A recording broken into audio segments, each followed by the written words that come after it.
నిన్న జరిగిన సంఘటనలో చనిపోయిన 7 దుర్మరణానికి కారణం పూర్తిగా ప్రభుత్వ తాలూకా వైఫల్యం. ప్రభుత్వం తాలూకా నిర్లక్ష్య వైఖరి. ప్రభుత్వంలో ఉన్న పెద్దల తాలూకా ప్రచార ఆర్భాటం, వాళ్ళ బాధ్యతలు పక్కన పెట్టి ప్రచారం కోసం నిర్లక్ష్యంగా ఎంతసేపు కూడా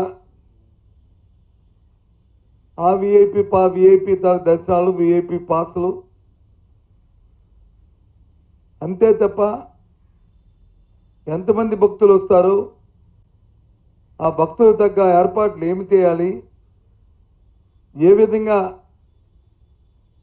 ఆ వచ్చిన ఒత్తిడిని తాకిని తట్టుకోవాలి, గత సంవత్సరాల్లో జరిగిన పరిణామాలు ఏంటి, జరిగిన ఆ ల్యాప్సెస్ ఏమిటంటే ఆ ల్యాప్సెస్ నుంచి ఏ విధంగా మనం దాని నుంచి చూడాలి, ఇంకా బాగా భక్తులకి దర్శనము వారి సౌకర్యాలు కల్పించాలి అన్న ఆలోచనని చేయవలసిన బాధ్యత ప్రభుత్వానికి.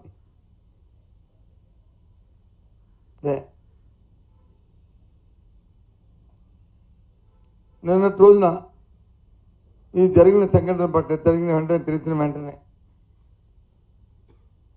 7 భక్తులు దుర్మరణం చెందడం, ఒకరికి వచ్చి ఇంజూర్డ్ అవ్వడం, విషయం తెలిసిన వెంటనే మా నాయకుడు జగన్మోహన్ రెడ్డి గారు పుట్టిన అక్కడి నుంచి బయలుదేరి వచ్చి ఆ కుటుంబాన్ని పరామర్శించి వాళ్ళని వాదార్చి, ఎందుకని యంగ్ కపుల్ నేను చూసాం, వాళ్ళు చూస్తే ఉదయం దవించిపోయింది. 29 సంవత్సరాలు ఉన్న అమ్మాయి, 32 సంవత్సరాలు ఉన్న అబ్బాయి, ఆ కుటుంబానికి ఆధారమైన వాళ్ళు. అదే కుటుంబంలో ఇంకో 2 వాళ్ళని కుటుంబాన్ని వాదార్చి వెళ్ళిన నేపథ్యం. ఎందుకు చెప్తున్నానంటే మీకు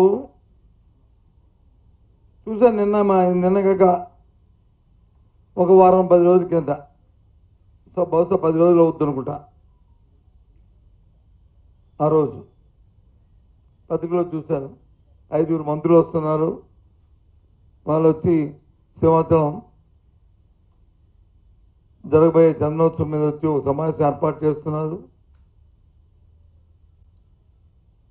ఆ రోజు జిల్లా పరిషత్ మీటింగ్ కూడా జరుగుతుంది, జనరల్ బాడీ మీటింగ్ కూడా జరుగుతుంది ఆ రోజు. ఇది విశాఖపట్నం జిల్లా జనరల్ బాడీ మీటింగ్ కూడా.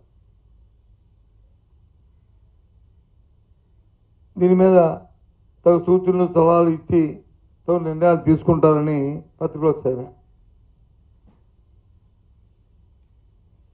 ఆ మన్నాడు మళ్ళీ చూశాను, రాత్రి టీవీలోనూ పత్రికలో చూశాను. ఆ సమావేశంలో ఆ మంత్రులు ఇచ్చిన స్టేట్మెంట్లు ఏంటంటే,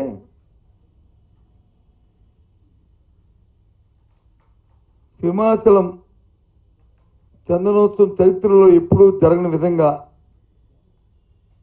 ఈ ప్రభుత్వం 5 మంత్రుల్ని తో సమీక్ష జరపమని చెప్పింది.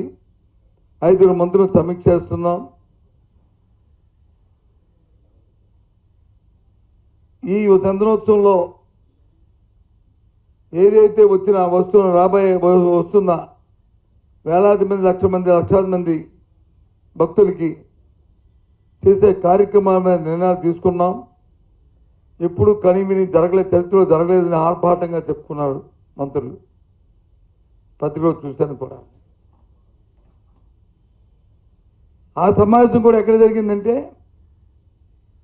విశాఖపట్నం కలెక్టరేట్లో కానీ లేదు అనకాపల్లి కలెక్టరేట్లో కానీ జరగలే. ఆ సమావేశం జరిగిన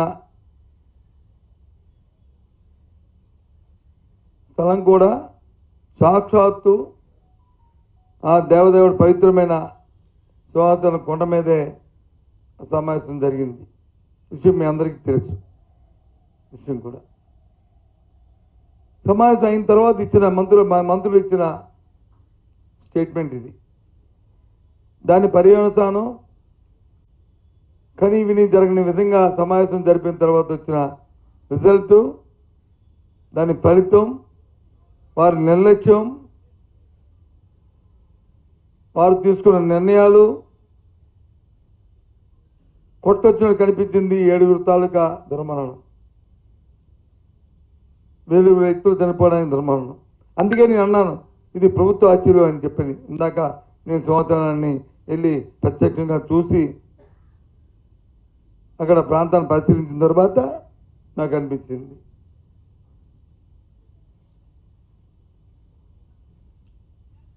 నాకు తెలిసి ఎప్పుడు కూడా ఈ ప్రాంతంలో పుట్టాను, పెరిగాను. ఎప్పుడు ఇటువంటి దుస్సంఘటన, ఇలాంటి సంఘటన మన ప్రాంతంలో జరగలే. ఏదో ఒత్తిడి తాగాయి, లేకపోతే క్యూ లైన్లో కొద్దిగా తొప్పులాటలు జరిగినాయి తప్ప ఇంతమంది చనిపోవడం అనేది, ఆ చనిపోవడానికి కారణం ప్రభుత్వం తాలూకా అలసత్వం, నిర్లక్ష్యం,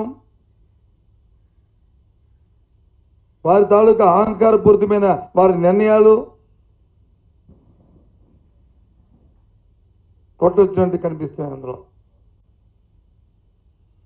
చాలా విచారకరమైన అంశం. పూర్తిగా కూడా బాధ్యత వహించాలి ఆ మంత్రులందరూ కూడా. ముఖ్యమంత్రి గారు అంటారు జరిగిన వెంటనే ట్విట్టర్లో పెద్ద భారీ ఎత్తున వచ్చి వర్షం కురిసింది,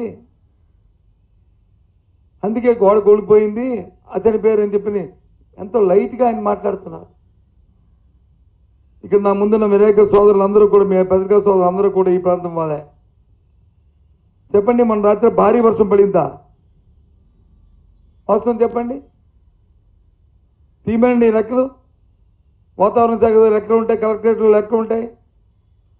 ఎన్ని మిల్లీమీటర్లు, ఎన్ని సెంటీమీటర్లు వర్షం పడిందో చెప్పనండి. పెద్ద గాలులు వచ్చాయి. ఎస్, ఎందుకంటే పైన కొండ మీద, ఇంకా కొండ పైన కాబట్టి గాలులు వచ్చాయి, త్వరగా వర్షం పడింది, అది వాస్తవం.